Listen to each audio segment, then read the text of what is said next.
Hi, everybody. Welcome to Small Steps, Big Life. My name is Nathan Aswell, and I'm based in the Vancouver, British Columbia area. And this show is all about celebrating people who are living big lives one step at a time. And today, it is my pleasure to introduce you to a local fella. Cory Bretz is his name.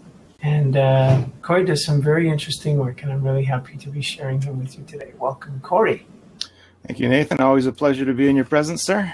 Thank you, sir. And thank you for saying yes to this a second time. Cory was kind enough to be a guest before I moved to Blab, and he has consented to come back and do it again on Blab. So it gives me one more opportunity to share him with all of you. So, Cory, we met through the Mankind Project. Seems like a million years ago. It does seem like a million years ago, but more regularly and more often now, I'm seeing you at the Center for Spiritual Living Yaletown community, which is in downtown Vancouver. And every time I go there, it seems you're more and more involved. First time I saw you, you were just, hey, Nathan. And then the next time or a couple of times after that, you're setting up equipment and you're running around. And so you've become quite a... Isn't that what having a big life is all about, is showing up and getting the most out of every moment? Isn't that what it's about? Absolutely right. Absolutely right. So for those of you who didn't read my little description about Cory, he is a personal historian. So he's going to explain that. But before we go there, Cory, just tell people a little bit about you. I can't remember if you are a native British Columbian. No, I am not actually a native British Columbian. They're actually very rare, mostly. I know, as you and I are proof of. I'm from Montreal. Yeah, no, I was born in Winnipeg. I left when I was 4. I've been on the West Coast, Vancouver, Greater Vancouver area ever since, and so I consider BC, Vancouver, to be my home.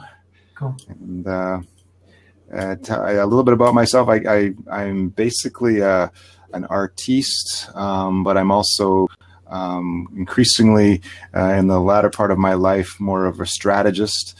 In helping people, and I'm finding that I've been getting more and more joy from helping people get what they want in life, and so I run a number of businesses that sort of keep me doing what I love and having fun doing that. Mm-hmm. Well, gee, I only know about one juicy one of those, but they sound, knowing what I know of you, I would imagine they're all equally interesting. So how should we set this up? How should we tell people how you got the moniker personal historian? What led to that? How we go there? Yeah, well, I'll start back at Sure. the beginning of that story. Give me a sense of time frame here today, so I don't go on too long. Yeah, don't worry. I'll keep an eye on the time. We're fine. Okay, all right. Yep. If you start prodding me along, or there's like a little button you can push or something to skip So good. It was 1989 when my mother passed away, which is, if you do the math, that's like 25 or some odd years ago at least. And I, despite the fact that I was a 25-year-old man at the time, I was sort of going through the grief of losing my mother, but I had also realized that I'd lost more than my mother, because 6 months earlier, my mother's mother, my grandmother, my bubby, she had died. And so I lost these two powerful women in the space of 6 months. And I don't tell you that for sympathy, but what was interesting was that it's like they say, you don't really know what you have until you don't have it. Well, I did not realize the amount of psychic energy that these two amazing women were carrying and holding and feeding our family with. And so there was a huge emotional and even functional hole that was being just laying there gaping open after they left. And so I started becoming curious about, well, who is my family, and who are they? Who was my grandmother? Who was her parents? Who was my mother? I felt like, when you're 25, I don't know about you, Nathan, but I mean, I hadn't really had some of those confronting conversations that adults have with their parents, as opposed to the ones we have as we're kids, and we sort of renegotiate the relationship. I felt like my mother died, but chance to do that till, alive and well and having a great life. But so it was kind of was a loss in a lot of ways. So I immediately jumped on a plane and I flew out to Calgary when my father's mother, my grandmother on my father's side and she was, vibrant and beautiful and powerful. And, at that point she was in her 70s or was it 80s? I don't know, I've lost track. But she, and she was a fabulous woman. And I brought along my video camera. And I was not going to be in the position where I wasn't going to know who my grandmother was, or my mother was, or my father was. I was going to know who they were, be ready for the day that they shuffled off this plane and went to their next assignment. Right. And so I interviewed my grandmother, and she pulled out the photo albums, and we went through it. And my grandfather, my dad's dad, had died when I was 6 years old. And I have almost no recollection of this guy. Yep. It turns out he was a soldier in World War II. He was one of the Canadian troops that was, tramping through France and Belgium and Holland, going door to door, basically booting out the Nazis. And he was a hero. He was a cool guy, but I didn't really know him until here I am, 26 years old, interviewing my grandmother. And I think, gosh, what if I had known he was an amazing guy when I was, 10, right? It might have given me a little more gumption in my life, perhaps, I don't know. Mm-hmm. So we got the photo album out, and she's showing me all these pictures, and so it was fabulous. I felt so great. I put it onto, at that point, it was VHS tape, mm-hmm. and about shortly after that, she slipped, hurt her hip. Ended up in a care facility, and then she did this classic slide that unfortunately happens to many people in their late stages of life, where one thing goes and then everything goes. And she was, after 5 years, she basically had turned into this lump and then finally passed away. And so I get on the plane and fly out to Winnipeg for the funeral, and I arrived there at about 2 a.m. on this red-eye flight, and my family, my dad and his brothers and my cousins were all, "Did you bring it?" And I said, "Did I bring what? My toothbrush?" And they said, "No, the video." And they were so excited that I had interviewed her. They didn't realize that I had. And so here we are at the wee hours of the morning watching this video, and they are all in tears. And it wasn't sadness. I mean, they were sad that she died, but there was tears of joy, because there was this vibrant, powerful woman laughing, carrying on, telling those witty stories. You could see the twinkle in her eye. You could see her joy. Yeah. You could see her life. Her divine energy was alive and well in that moment, as opposed to the woman that they had sort of seen over the last 5 years and kind of forgotten who she had been. Yeah. So that's when I realized that there was something in this video thing. The ability to record a real life impression of who we are. This is the first time in human history we've ever had the ability to do kind of like you and me are doing right now. We're projecting our image. Right now it's simultaneous, but you're recording this. It's going to be there forever, right? So theoretically, my great grandkids of yours could come along and say, "Oh, that's who he was. That's what he was all about." We've never had that ability before. Yeah, and then Michael Meade came to town. He's a storyteller. He tells ancient African mythologies with a djembe drum. These are stories that have been told word of mouth for hundreds of generations. So there's always a really deep and meaningful kernel of human wisdom in them.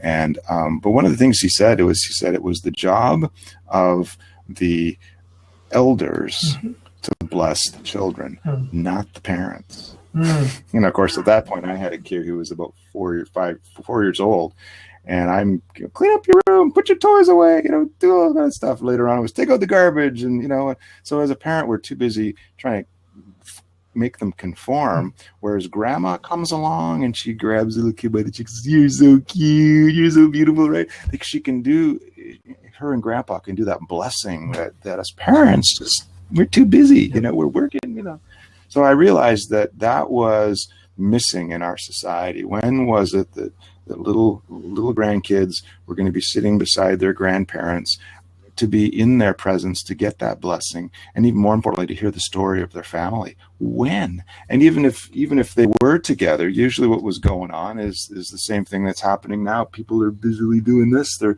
connected to their little device. They're not even noticing their grandmother sitting right beside them, or if they are, they're staging a selfie and then they're done, right? So so that's when I realized that interviewing seniors about who they are, what they're all about, their wisdom, their life story, what they know of their own family history, and then them giving blessings right to their grandchildren.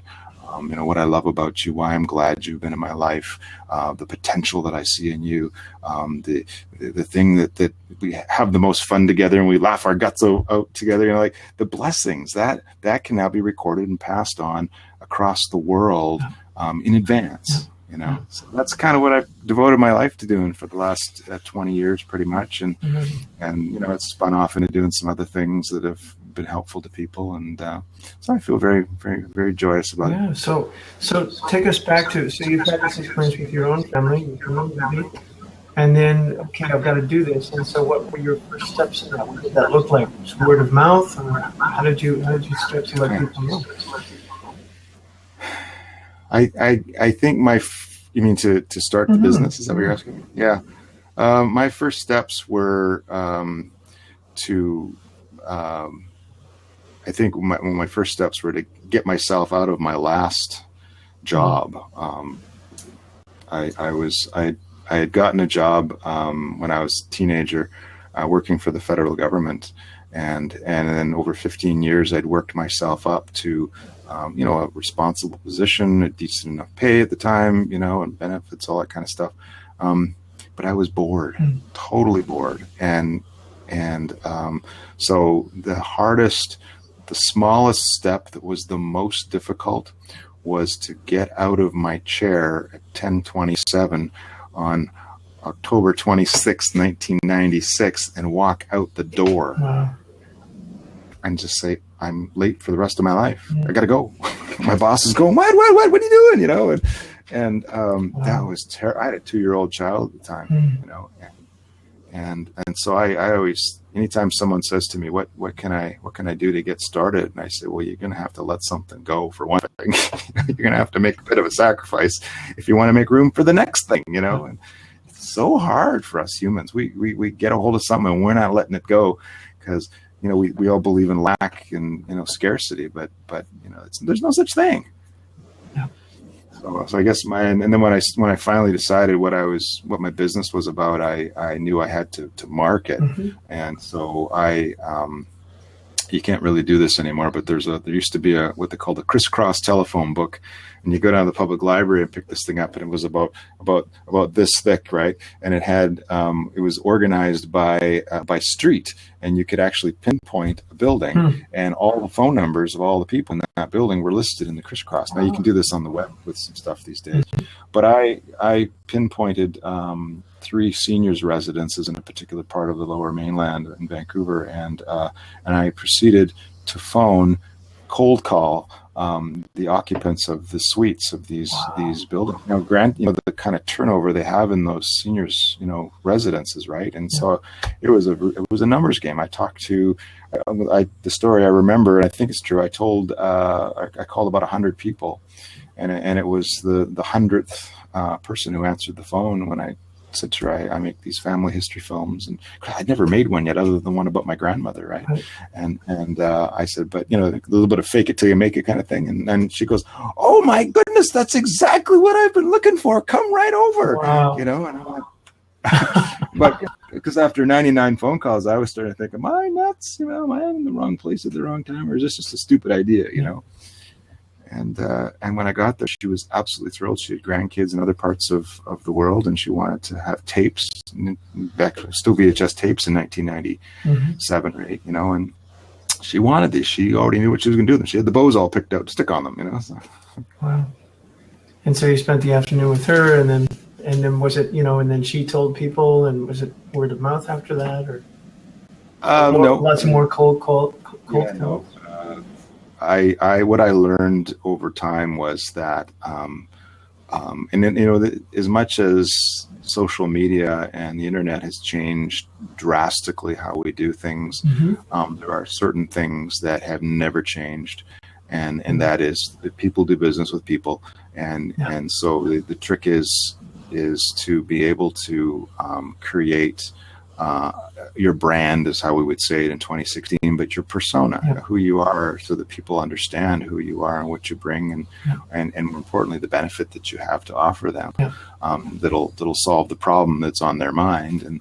And so I did, over the years, I sort of worked around through the seniors service provider community, the group of people who are already providing services to seniors, because I knew that at some point or another, that box of photos that's in their hall closet was going to be pulled out by their daughter, and she's going to say, well, we should just toss this out because you're moving to a smaller place, you know, room to store it, right? And so I needed to be the guy that they would call. Well, wait a sec, don't throw it out. Let's just call Cory and let's figure out what we can do digitally to sort all this stuff out, and you know, and before it's lost. And so I did a lot of referral relationship building. I got myself a coach. If you ever get a chance to meet Sue Clement, she is a brilliant strategist around referral marketing from the point of view of building relationships with people who can refer to you.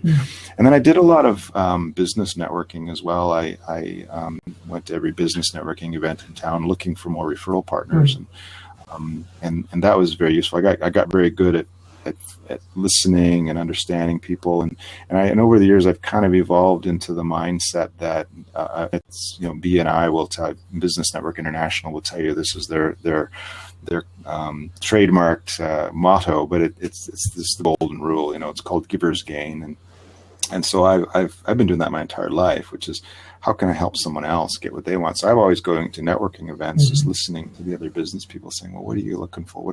Who's your perfect client? Who can, you know, what are you looking to connect? How do you look to connect with them? And, you know, and then see if I can connect them up with somebody who could send them a gig, a job, you know, and that's kind of how I got to be known, you know, and people would think of me, oh, there's that Cory guy, he sent me a gig, so maybe I can find something for him, you know.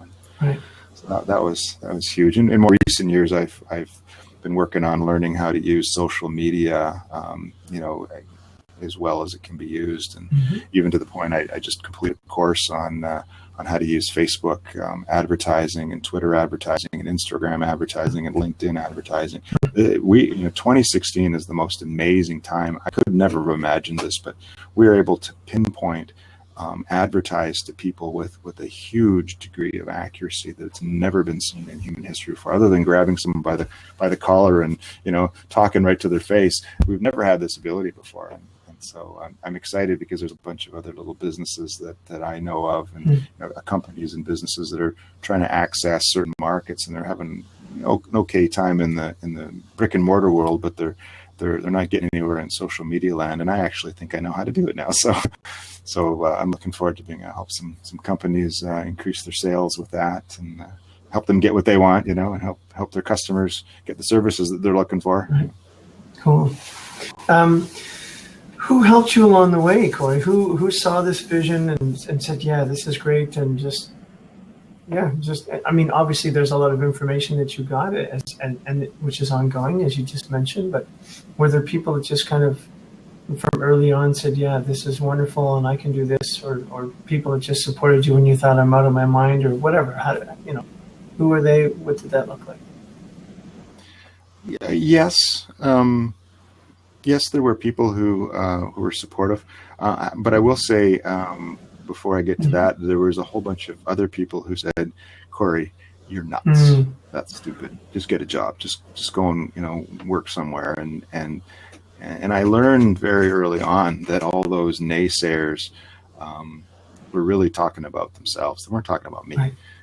And so I always, I over the years I've gotten to talk to lots of entrepreneurs and chat with them, and I've seen them be dejected and down and ready to throw in the towel, and I'll find out it's because someone else has been raining on their parade and giving them negative noise, and I just say, don't listen to them. Do not listen to them at all. I mean, it sounds harsh, but there's times when it's perfectly fine to unfriend somebody if I mean really unfriend them. Like, don't answer the phone when they call, because they don't want you to be successful, because it questions everything in their own world, and they're not ready to deal with it, so they don't want you to do either. So but I hired coaches initially in several. I've had lost count now, for 4 or 5 coaches that I've used for long periods, like over a year each time. And because being in business, or doing what you love, and turning a passion into a livelihood, there's an element of if there's a book, what's the guy's name, Drucker? No, well, there's a bunch of books out there that talk about this, that we might be the greatest. Well, you're a musician, you know about this, greatest artiste, right? But what do we know about running a business? Well, me, nothing when I started, right? Really. And then, what do we know about systems and, marketing? Well, nothing really, selling. They're different skill sets, so I've hired different coaches at different phases of my business life to coach me through the various skill sets I've needed to obtain to be good at what I'm doing. And so the very first coach was just to write a business plan, and to understand, and project, okay, if I had this much sales and I had that much expenses, would there be a profit at the end, and business plans are always wrong. They're always wrong, because life is never as we plan it. However, it helps you sort of think ahead a little bit to, okay, well, what could I be facing, and what do I have to plan for, and what do I need to be 3 moves ahead on? Sales is one of those things that we need to be, I'd say, at least 3 moves ahead. It's more than that, because I don't know how much you know about you probably know a lot, because you're actually pretty savvy with what you do. But if you think of it as a funnel, we've got to put a bunch of people in the funnel who we're talking to about how we can solve their problems with our solution, because only a small fraction of them are going to be ready to go forward and actually want to engage, to buy, to say yes and hand you their credit card number or their check, and so building that funnel system and figuring out how to keep it filling with fresh new people who are looking at you, is an art form, but it's also a science. And here's I have a confession to make. I'm 53 years old now, and the thing that I most have prided myself for in my life is being creative. And it was the thing that actually propelled me out of my chair in 1996 when I was bored in the government, because I was having more fun doing the union posters, for the union meetings than I was doing my job, And but the problem with creativity is that it also gave me the belief, rightly so, that I could make anything. And so it felt more easy and more natural for me to just sit down with a blank piece of paper and design a system for my business, or for this or for that. And it felt, because it really felt good to be creative that way. The problem is that most of those systems didn't work very well because I didn't have a lot of experience. It's my first time, right? And so now in my 53rd year, what I know is I try to pattern myself after other people who've been very successful. It's not plagiarism, it's modeling. And so I'll look around for someone else who already has an excellent system, it's already producing very well, and I say, well, what were the components of that system? And how can I incorporate those components into my system and use it in my world? And you know what? There's creativity in that too, just a different kind. And are these people local people, or people that you're finding online, worldwide, or? Online worldwide is interesting because of the internet now.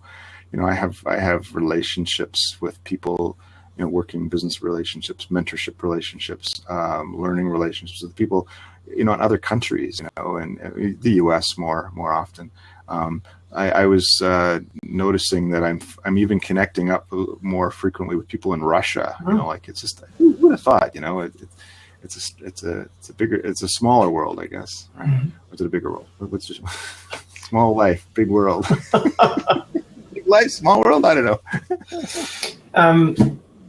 And here's a question I love to ask, and that is, inevitably there are setbacks along the way, and I mean, you alluded to it in the sense of the negative feedback you were getting from some naysayers much earlier on in your journey. But in a bigger sense, I mean, there are things which initially are perceived as setbacks, and steps backward or sideways that turn out to be blessings in the long run because they move you forward in a much richer way than just a straight line. Can you think what comes to mind when I say that? What kinds of experiences would fit under that category that actually enhanced your experience? October 2008. Some yokel decided to write the word recession on the front page of the Globe and Mail. I don't know if anybody remembers that. The whole economy of the world, certainly here in North America and definitely here at home, had gone into stall mode. And, I was running my business full time, making family history films and storybooks as well. And I had I always have 3, 4, or 5 projects on the go. And then I had 4 or 5 clients in my funnel just ready to pop out the bottom with their credit cards in hand. And on that date, when that word recession was there, it just stopped. I finished up the projects I had and we're done. I was unemployed pretty much overnight. And that was scary because it was, I don't remember September 11th, 2001. It had the same feel to it. There was just, everyone was walking around with kind of a paralysis. We don't know what to do, and we probably shouldn't do anything was kind of the feeling. It's picking up. And I couldn't find any kind of video work to do at that point. Companies weren't doing anything. They were shutting down, and it was crazy. It was bonkers. And so I, talk about the silver lining. I just started to pick up the phone and call around. I was thinking, well, maybe I'll just get a job working for somebody else. I don't know who, but I ended up, a buddy of mine had bought a franchise for a sign company of all things, about 2 years before, about 2000, actually about a year before, 2007. And I call him, he says, I can't talk right now, I'm too busy. And I said, too busy? What are you talking about? There's a recession on. Haven't you heard? He's going, no, not for me. Well, I guess what was happening was that when the recession hit, all these companies were going under. They were leaving prime retail space, and the other companies were going, wow, this is their opportunity to get that space. So they were renting it and moving in. And what did they need? New signs, right? So he was going crazy. Wow. And I talked him into taking me on. I'm a storyteller. A sign is just a story, right? It's just a visual version of a story. So so I worked for him for 2 years, from 2008 to 2010. And the gift in that was, he said to me, Cory, he said, I'll take you on, but I have one condition. I had learned how to sell prior to this, and that's why I was able to run my business. But I hadn't learned the networking part yet. And that's what you got to go learn how to do business networking. And he was good at it, and he actually modeled it for me. And so I did that. I was at every Chamber of Commerce event and Vancouver Board of Trade event, and then I moved into BNI, Business Network International, and even worked for them for a while, coaching other people on it. And networking is such a powerful skill set if you can get your head around that you're not out looking for customers, you're out looking for referral partners. And so that was the gift. That was the gift. But when that recession hit, I cried, and I was angry. I thought, why is this happening to me? Well, it wasn't just happening to me, but it felt like it was just happening to me. And it was, and I had to dig down deep. And fortunately, I have, the same place you and I hail from. I have a men's group, and these guys, if nothing else, they're certainly going to be my pallbearers,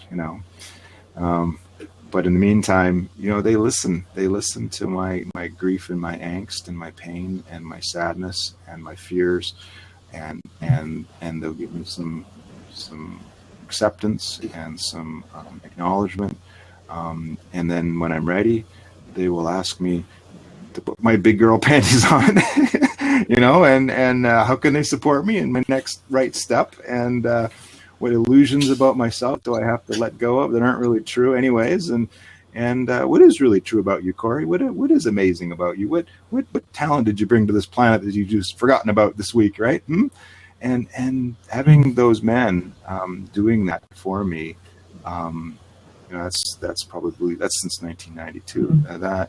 That changed my life, probably saved my life, and along the way, I've gotten to help other men in exactly the same critical moment in their life when everything had crashed, and we hear news stories all the time of men whose lives have obviously crashed, and they've done some very stupid and very scary and very destructive things. And so I always feel honored to get to sit in that circle of men. It's called the Mankind Project. You can find it at mkp.org, and it's a great place for a man to go if he's feeling down and he's taking a frozen mucklet to the back of the head and he's not sure what his next right step is.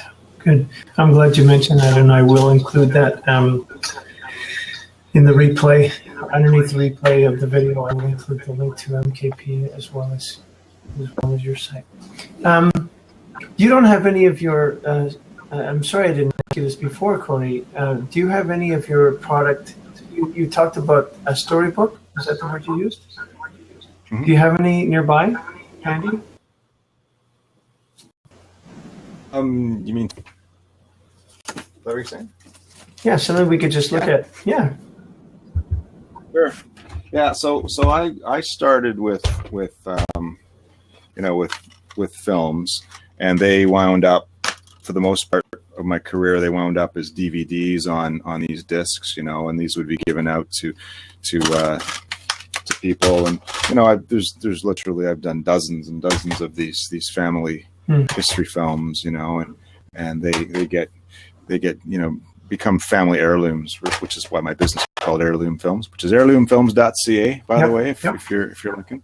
Yep. And this is the one of the most recent one, Billy Davids. He's a real character. He's like 90 years old. Wow. Every time we were interviewing, he'd say, "I'm surprised I'm not dead yet." Like in the middle of the interview, I was like, "Well, come on, let's wait till we're done the interview before you." He's still around, kicking. He's a real firecracker, that guy. I always said I was a video guy and I was never going to do books. But my clientele are predominantly in their 80s and 90s, and they grew up with books. And, while a huge number of people in the 65 plus category are setting up Facebook accounts and spending more money than all of their daughters and granddaughters online, it's a huge growth market for businesses. Even though that's going on, they still prefer books. And so I get inquiries all the time. Would you make me a book? And I say, I'd prefer to make you a video because your grandkids are going to be looking for it on their phone, not on a book. Oh, no, we want a book, So I ended up making books. And so these days the technology is quite, anybody can print a book now. And so we sort of put it together from all the photos and film, or maybe you can even pull imagery out of films, and it becomes part of the book. And so this is one. It's called Kenneth Gordon Tutt's story, and he was a soldier in World War II and in Korea. And then later on, he was a trainer for the Canadian military, and just an all-around great guy. He went all through Italy, when they invaded, Operation Hercules. Then, so it's real cool. It's the story of that. When I got to his wife's house, there she is, where there's my client. She basically has me walk down the hall, and there's one of the bedrooms. There she is. She was the lady who hired me to make the book about her husband. This whole room was filled with military memorabilia from his life, and he died a couple years earlier, and so these books, people can make these. They do them online now. You can do it with Mac. There's all sorts of companies. Blurb, a really great, solid print-bound book with full color print on the inside. They're not hard to design, but like any of this technology, it still comes down to storytelling. Right. Nobody cares unless there's a story, and unless you can figure out how to tell the story, and so I'm good at telling stories. I love storytelling, kind of like you. Cool.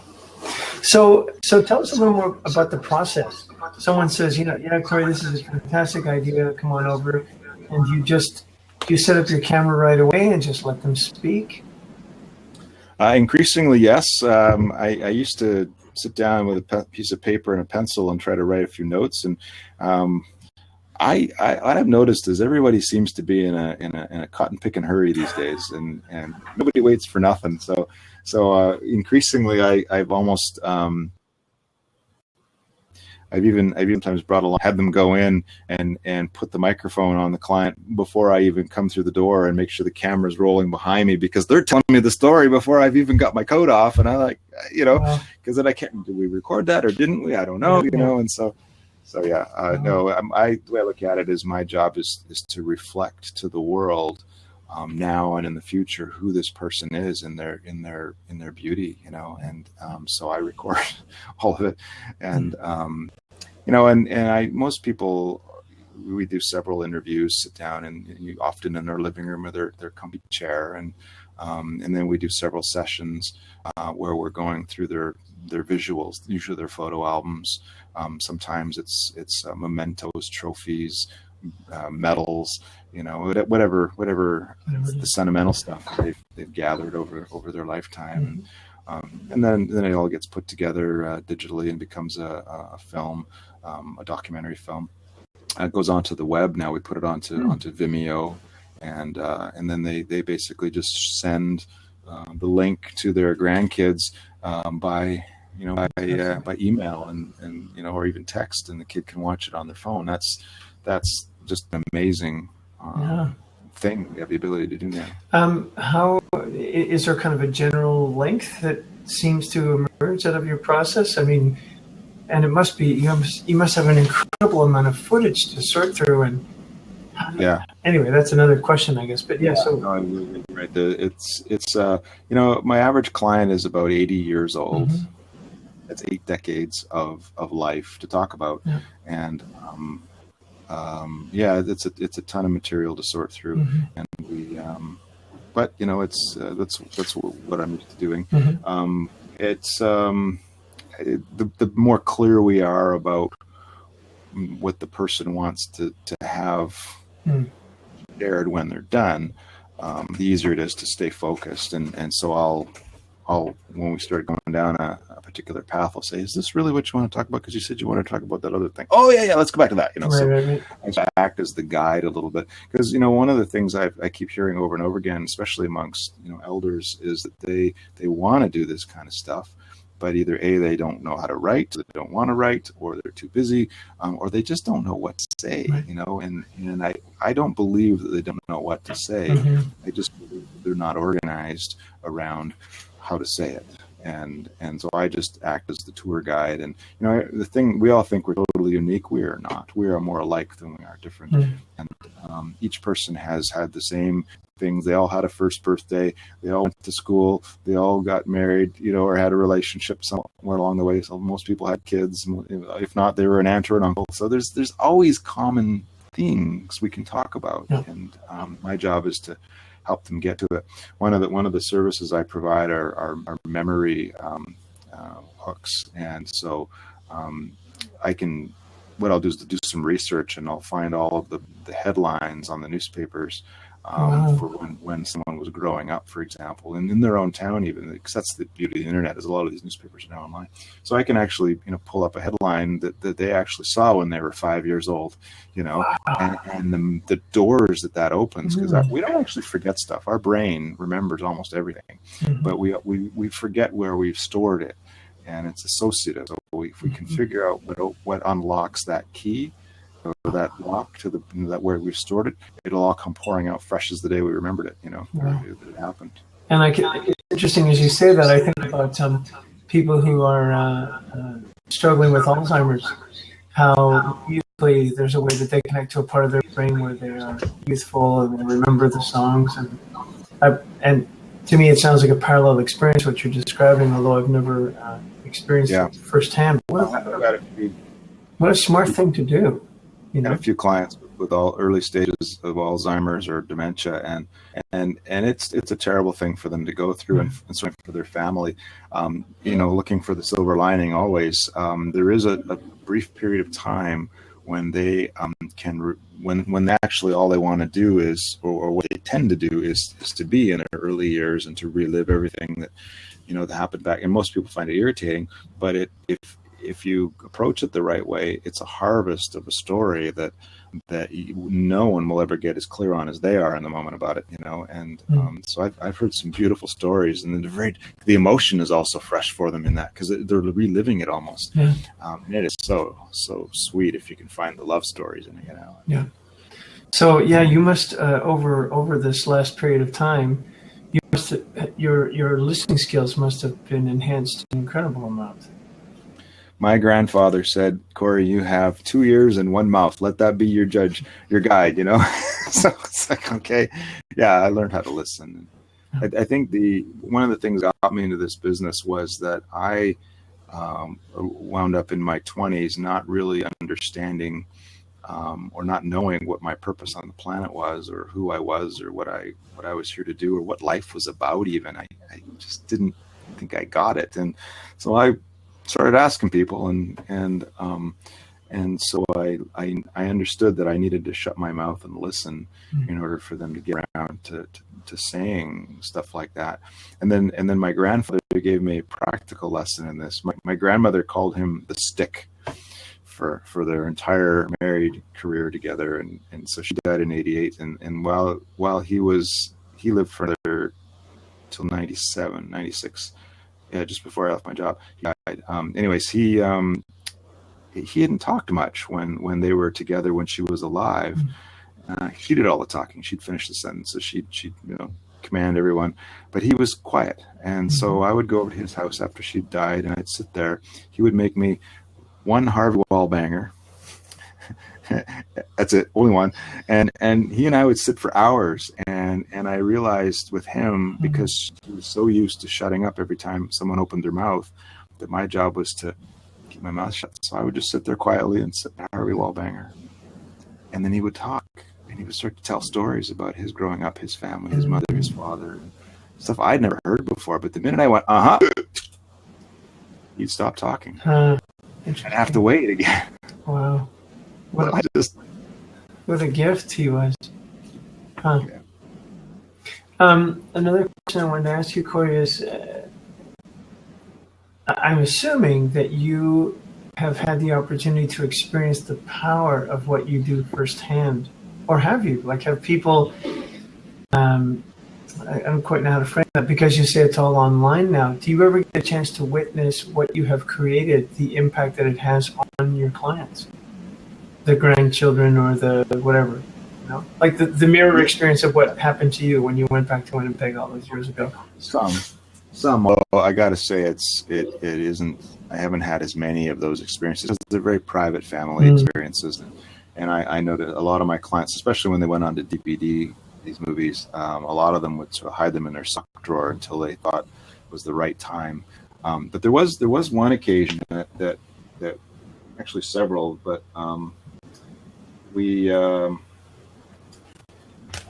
I got to do the film about who is he's in the Canadian, the Skate Canada Hall of Fame. He was the skating coach for Karen Magnuson, Ryan Orser, Kurt Browning, lots of the really big named Canadian figure skaters, back in the 70s, so I got to interview him a couple of years back, and made a film with him. Well, his wife, wasn't going to be quiet about this, and bless her, and so we actually rented a golf club and filled it with 250 chairs and a screen, and we screened the whole film. And it's a long film. This guy had an amazing life. But there was 250 people, and these were all like big names in the figure skating world. And I knew the ones he talked about, but I wasn't much into figure skating. Whereas some of the people that belonged to this, they were like, this was like Hollywood as far as they were, because they were. So and this guy, he's sitting there, just this quiet old man, but people were coming over to him and hugging him, and you could tell that they were moved by the story of all the people he helped in the skating in the skating world. People who'd helped win gold medals and Olympic medals and things like that. And it was they had such a reverence for him, and they. When they were watching the film, their eyes were glued to the screen because somehow he was inspiring them even more. So I felt really wonderful to be a partner in that somehow. Yeah, yeah. What a sweet story. Yeah, he died on November 11th, 2011, 2 years after this big screening that we had, and then he was inducted into the Hall of Fame right after that, and I think he's in another Hall of Fame again. So, yeah, it's just a great guy. So you've created what, hundreds of these by now? No, I wouldn't say hundreds. They're big projects. They take months to put together, sometimes years, depending on things. But no, probably say 50 or 60 of these history films, family life story documentaries, and a whole bunch of books as well. And wow. Let's say your website again, heirloomfilms.ca, right? Yeah, it's www.heirloomfilms, Heirloom Films. Right. Okay.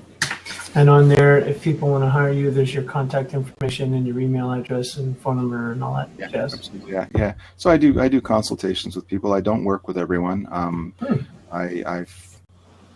I find that some families they just don't have.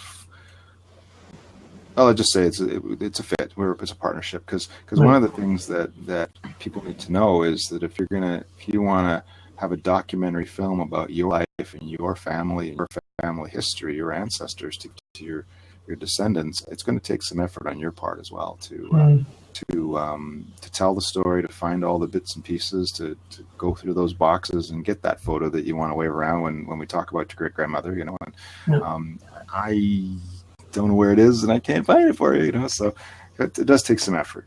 Yeah, and I don't know if you can say this carefully. Well, I'm sure you can.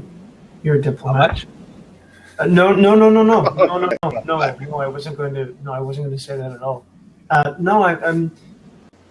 It must be a very challenging situation to be with a family and think, no, this isn't a good fit. This isn't going to work. Can you say more about what would make it not a good fit? And I realize that may be a tender area to talk about.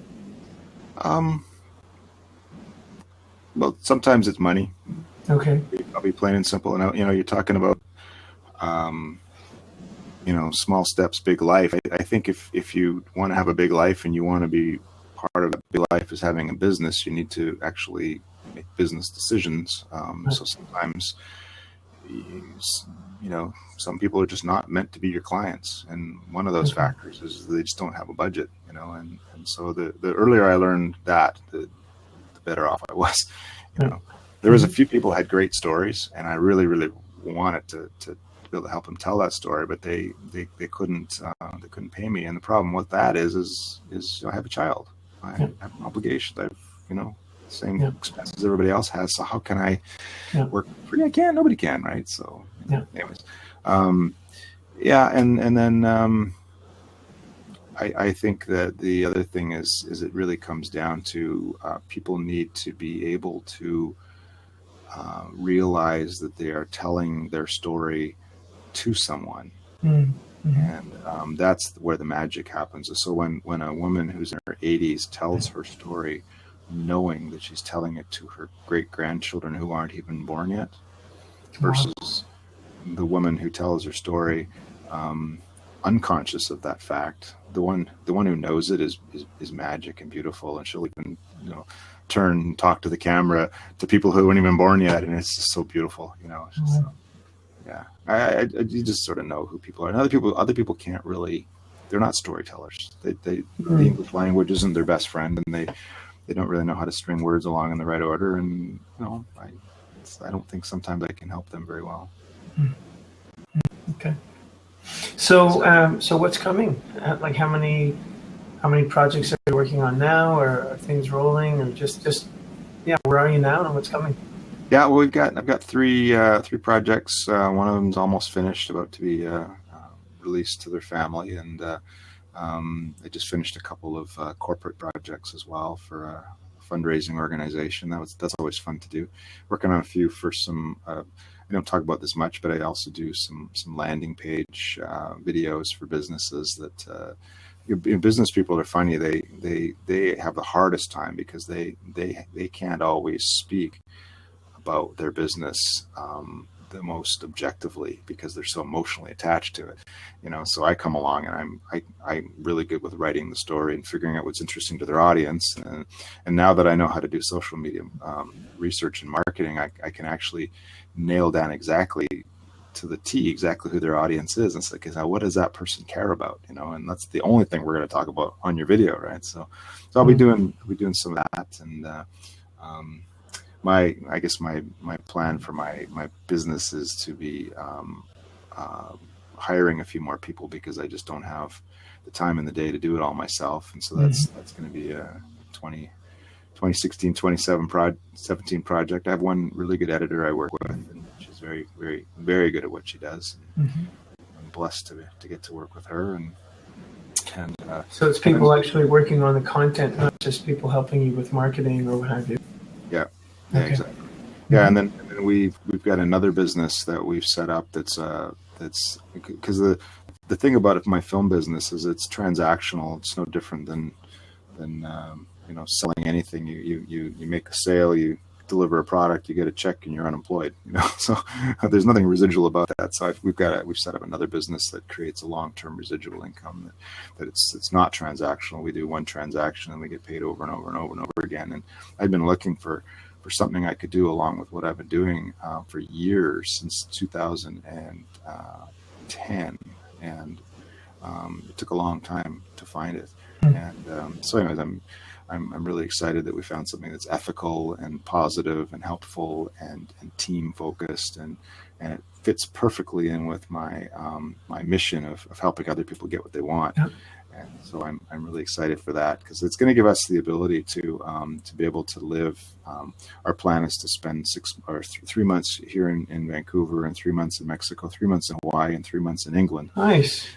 And so it'll give us the ability to sort of just meander around, almost like slow-moving nomads, And you have family in England? Is that the reason why that's one of them? My sweetie does. She says there's a couch waiting for us there. So we'll yeah. So that's expanding like crazy. I got to tell you, when I started Heirloom Films, I did not feel like I was in the right, or I felt like I was doing the right thing for the right reasons. But I didn't feel like I was doing it at the right time. I felt like I was way ahead of the curve. And there's an association of personal historians that also, I was connected with. And we all felt the same thing, is even though the technology was there to do all this, it wasn't, it was just still so new, right? It was, everybody was still driving around in horses and we had cars, right? And it was like, we were just ahead of the game on it. So I felt like I was the early adopter and trying to push this thing, and that was hard. I was blazing. Now there's people who do what I do all over the place, and they just basically just model me, or other people like me, and they don't have to reinvent or create everything, right? So this other business that we've gotten involved with is me being 53 and not wanting to reinvent the wheel. It's actually got a proven system with a 30-year track record, and so I'm like, pinch me, I just get a check every month and, do a little bit of work that I'll have to do anyways. Okay, fine. So it's growing like crazy. If you ever bump into anybody who's looking for something, just connect them up with me and I'll share it with them. Well, do you want to say a little bit about it right here, right now? A little bit of freaking mystery here. Okay. So if people want to learn about that, again, send them to heirloomfilms.ca. And hey, Cory, that thing you were talking about in that conversation with Nathan, tell me about that. Exactly. Yeah, that other thing. Okay. That residual income. Yeah. Yep. And do you envision yourself doing some of this work in those different locations too, or do you want to keep that during your Vancouver 3 months of the year? Yeah, my want is in the next 10 years to sort of shift from making family history films and life story documentaries because I have to I want to, and as I work this other business, that's what it'll do is it'll create the steady income from that I won't have to work at Heirloom Films, and that kind of freedom, what it gives me the ability to do is pick the stories.